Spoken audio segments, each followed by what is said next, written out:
இன்றைய தினம் எங்களுடைய 323 கண்டெய்னர் கள்ளன் என்று சொல்லப்படுகின்ற ஒருவர் உங்களுக்கு தெரியும் யாரென்று இன்றைய தினம் வந்து சொல்லியிருக்கிறார். தேசிய தலைவரும் 44,000 போராளிகளும் வடக்கு மாகாணத்தில் குடுவித்தார்கள் என்ற ஒரு கதை ஒன்றை இன்றைக்கு சிங்களத்தில் சொல்லியிருக்கிறார். இவர் சிங்களத்தில் சொல்லி தப்பிக்கலாம் நினைக்கிறார். ஆனால் சிங்களமும் தமிழும் சரளமாக பேச தெரிந்த எனக்கு அது விளங்கினது. அதனுடைய வீடியோவை நீங்கள் பார்ப்பீர்கள் வெகு விரைவில். மிகவும் கவலையாக இருக்கேன் என்றால் இவர்கள் சொல்லிக்கொண்டு வந்தவர்கள் எப்படி நாங்கள் எல்லாம் சிங்கள பிரபாகரன் என்று சொல்லிக்கொண்டு வந்தவர்கள் தான் இந்த அனுரகுமார நாயக்கத்தினுடைய அரசாங்கம். எங்களுடைய மக்களும் அப்படியே பொய்களை உண்மை என்று நம்புகின்ற ஒரு சமூகத்தை சேர்ந்தவர்கள் நாங்கள். ஆகவே எங்களுடைய சமூகம் அள்ளுகொள்ளையாக நம்பியது. இருக்குமோ சிலவிட இவருமே போராட்டத்தை நோக்கி போராடியவர் என்று நினைத்து எங்களுடைய சமூகம் விட்ட வரலாற்று தவறு இந்த என்பிபி அரசாங்கத்துக்கு வாக்கு போட்டது. ஆனால் இன்றைய தினம் சிங்களத்திலே எங்களுடைய தேசிய தலைவர் வடக்கு கிழக்கை ஆண்ட போது ஒரு சிங்களவன் அவன் தன்னுடைய ஒரு போட் கூட வரையலாது அடிச்சு புதைச்சு நாங்கள் அந்த கடல்ல குடுவித்தேன் எங்களுக்கு சொல்லேகல்ல. ஒரு தமிழ் மனுஷனா வெக்கப்படுறேன். ஒரு தமிழனா என்னுடைய வடக்கு மாநிலத்தில் இருந்து போட்டப்பட்ட ஒவ்வொரு வாக்குக்கும் இந்த பிமல் ரந்தாயகருடைய நெஞ்செல்லாம் எரியுது. No surprises. Just straight talk and update on your car. Kith Cars. நான் உங்களுடைய போர் வீரர்களை நீங்கள் செபலியோ என்று சொல்லுகின்ற போது ரணவிருவோ என்று சொன்ன தமிழன் நான். ஏனென்றால் ஆயுதம் ஏந்தி என்னோட இருக்கிறார்கள். ஆயுதம் ஏந்தி போராடியவர்கள் உயிரை துச்சமாக மதித்த தெய்வம் அதற்கு மேல. ஆனால் வெக்கமாக இருக்கிறது ஒரு கூட்டம் வந்து சொல்லுமாக இருந்தால் என்னுடைய தேசிய தலைவரை போராட்டவாதி என்று சொல்லுமா இருந்தா கவலையா இருக்கு. நீங்களும் ஒரு போராடின சமூகம். உங்களுடைய ஆயுதம் தூக்கின 1000 பேர் இருக்கிறீர்கள். வெக்கமா இல்லையா? சோறாடா சாப்பிடுறீங்க என்று கேட்கிற அளவுக்கு எங்களுடைய தமிழ் மக்கள் உங்களை வடக்கு மாநிலத்தில் பார்த்துக் கொள்வார்கள். நீங்கள் கடைசியாக சுடப்போவது ராமநாதன் அர்ச்சுனாவை. அது எனக்கு நன்றாகவே தெரியும். இன்றைக்கு கூட செக்யூரிட்டி ரிஸ்க் என்று சொல்லி அறிவித்திருக்கிறார்கள். எனக்கு அது பிரச்சனை இல்லை. ஆனால் மிகவும் கவலையா இருக்கு. நீங்கள் யாரை குரல் இல்லாத ஒரு இனத்தை, ஒரு தமிழ் பேசுகின்ற குரல் இல்லாத இனத்தை நீங்கள் அடக்குகிறீர்கள் என்று நினைக்கும் போது மிக வெக்கமாக இருக்கிறது. நாங்கள் இனவாதம் இல்லை என்று இந்த வரைக்கும் இதில் இருக்கிற எதிர்கட்சியில் இருக்கிற பாராளுமன்ற உறுப்பினர் தமிழனா இருந்தாலும் சரி முஸ்லீமா இருந்தாலும் நீங்கள் பால் குடித்து வளர்ந்த குழந்தையா இருந்தால், நாய்ப்பால் குடிக்காமல் உங்களுடைய அம்மாவினுடைய பாலை குடித்து வளர்ந்தவனாக இருந்தால், புத்தளத்திலே மக்கள் தினமும் அழுகிறார்கள், திருவோணமையிலே மக்கள் அழுகிறார்கள்.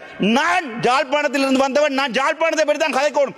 என்றோ ஒரு நாள் நான் சகல இனத்தை பற்றி கதைப்பேன். இன்றும் என்னால் சிங்கள மண்ணில் போய் வாழ முடியும்.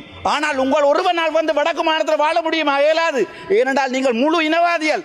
வெக்கப்படுகிற என்னுடைய தேசிய தலைவர் நீங்கள் ஒரு குடு வியாபாரி என்று சொன்னதுக்கு இந்த முகத்தோட ஜாழ்ப்பாணம் வருவீர்கள். இதுல இருக்கிற ஓடினம் தீவிரமைத்தி கடல் அமைச்சர் எழும்பி ஓடுறார். பிமல் ரத்நாயக் எழும்பி ஓடுறார். வெக்கமா இல்லையா? நீங்க எல்லாம் ஒரு ஆயுதம் ஏந்தி போராடிய இது வந்து யாருக்கு அவமானம் என்றா ரோகண விஜய் வீர என்ற ஒரு பெரும் தலைவருக்குரிய அவமானம் இது. அவர் கொண்டே இந்த கனத்த மயானத்தில் எரிக்கப்படும் போது உங்களை மாதிரி எல்லாம் வந்து காருக்கும் பஸ்ஸுக்கும் ஓடித்திருவாங்க நினைச்சிருந்தா அந்த மனுஷன் போய் எங்காவது வெளிநாட்டில் வாழ்ந்திருக்கும்.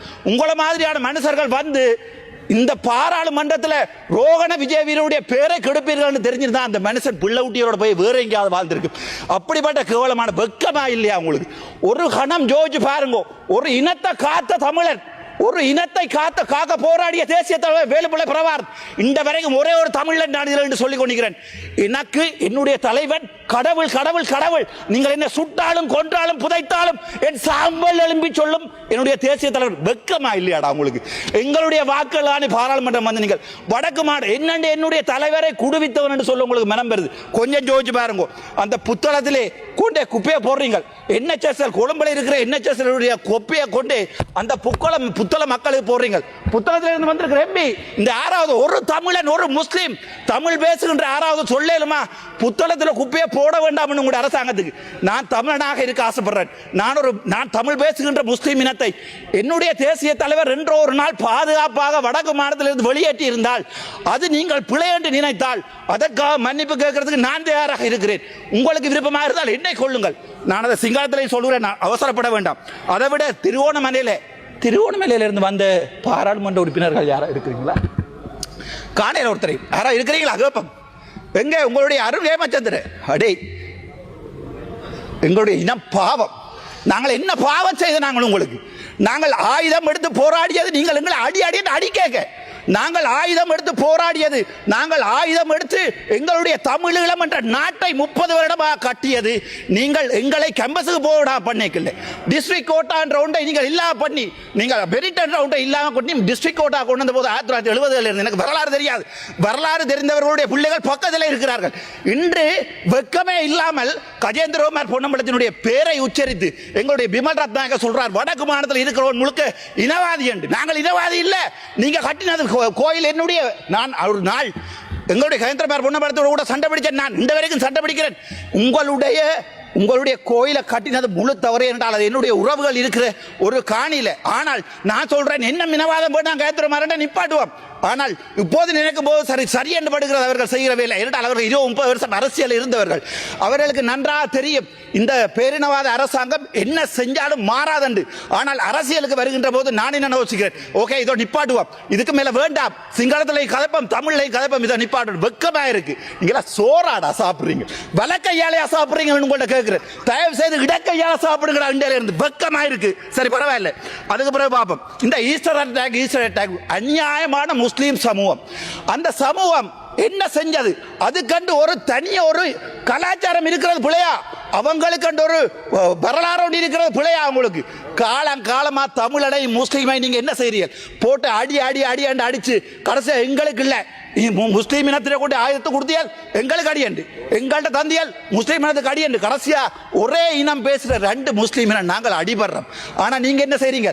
சத்தமே இல்லாம கிண்ணியாவை எடுக்கிறீங்க. அதுக்கு பிறகு பார்த்தா திருவோணமலையில கொண்டு போய் புத்தர்வியால வைக்கிறீங்க. சும்மா ஒரு பேச்சுக்கு கேட்கிறேன், இல்ல தெரியாம கேட்கிறேன். இந்த நடுவில் ஒரு பிள்ளையார் சிலை வச்சா சும்மா இருப்பீங்களா? இல்ல கேட்கிறேன். அடே நீங்க என்ன அடிச்சு கொள்ளுவீங்களா? ஏன்னா உங்களோட மனசுல இருக்கிற வரி, நீங்க சிங்களவன் என்ற வரி. நான் நாளை கொண்டு பாராளுமன்றத்துக்கு முன்னால ஒரு புத்தர் சிலை எடுத்து போட்டு நான் ஒரு பிள்ளையார் சிலை வைக்கிறேன். உங்களால் முடியுமா வைக்க விட? ஏனென்றால் திரும்ப அடிக்கிறீர்கள், நாங்களும் பார்க்கிறோம். ஆனால் நாங்கள் ஒன்று மட்டும் சொல்றேன், கடைசி தமிழன், பால் குடிச்ச கடைசி தமிழன் இருக்கும் வரைக்கும் வடக்கு மாநிலத்தில் ஒரு ஓட்டு உங்களுக்கு விழாது. பக்கத்து வீட்டுக்கு பிறந்தவனால மட்டும்தான் உங்களுக்கு ஓட் போடு. வெக்கமா இருக்கு. உங்களை எல்லாம் எங்க ரஜீவன் நம்பி, எங்க இளங்குமரன் நம்பி, எங்க ஒவ்வொரு தமிழ், எங்க ஃபைசால், எங்க ஒரு வசனம் கதை கேளுமா? உங்களால் ஒரு வசனம் கதை கேளுமா? நான் தமிழ் பால் குடிச்சு வந்தவன். ஆனால் முஸ்லீம் எனக்கு என்னுடைய ரத்தம். நீங்க என்ன சொன்னாலும் நான் ஒவ்வொரு முஸ்லீமுக்கானியும் அடிபடுவேன். என்றால் என்னுடைய தேசிய தலைவர் ரெண்டாவது ஒரு நாள் நினைத்து விட்ட பிள்ளையோ நினைக்காமல் விட்ட பிள்ளையோ அந்த பிள்ளையை திருத்துறதுக்கு எனக்கு கட்சி இருக்கு.